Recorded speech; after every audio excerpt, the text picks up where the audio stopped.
Today we have a 2015 Jeep Grand Cherokee. It's a Summit with a 5.7. There's a check engine light, which is a P0443, which happens to be your Purge Valve solenoid. We're going to show you where that's located and how to replace it. This is your 2015 5.7 Hemi in a Jeep. Pop this off, put it off to the side, and your Purge valve happens to be nicely located right here up on top. All right, so first thing we're gonna do is pull this off right here. It doesn't come off here. This is like a sealed, heated thing. You could put a new hose on there, but it's not supposed to. I think the whole part comes as one piece. Push on this top right here. Push down on it. We go back and forth. All you have to do is push on that tab right there. This slides up off of here, like that. And this has a retaining lock right there, which you push on this side and the other side, and it should slide right off. Just like that. I like to have it disconnected like that so you can move it around. It's easier to get at. You can see this retaining clip. If you put a small screwdriver, look down in there. If you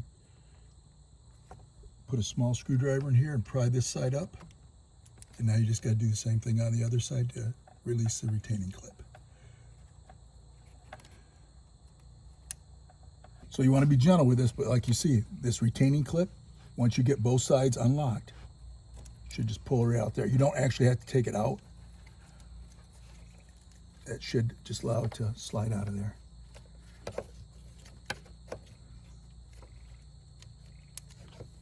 But it's not sliding, I guess, because it's got a lot of miles on it. It should slide out just like that. You can see it's got the rubber seal in there. So the piece they're going to give you is going to be the whole assembly like this. So you take your new one.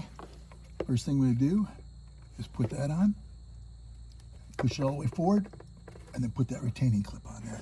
I like to rotate it around and push it in place. It should snap in just like that. Now once that's clipped on, you can see it doesn't move like that. You take this, it's just another clip. Oh, it's actually a lock. Put it like that. It should click in like that. You hear it click. And it's like I said, it's easier to work on this when it's not all bolted down. So make sure this is in that direction. Put this on. You don't want to do a lot of prying on this because it is plastic. Like that. And that clicks into place. Put this right here, slides over the top of here. But that's got to be just like that. And the last thing we're going to do is put this rubber on here. Push that down, and put our cover back on. Put that, line it up like that, make sure it pushes down. It snaps into place, just like that. That's all it takes to do a purge valve on a 2015 Jeep Grand Cherokee with a 5.7 motor.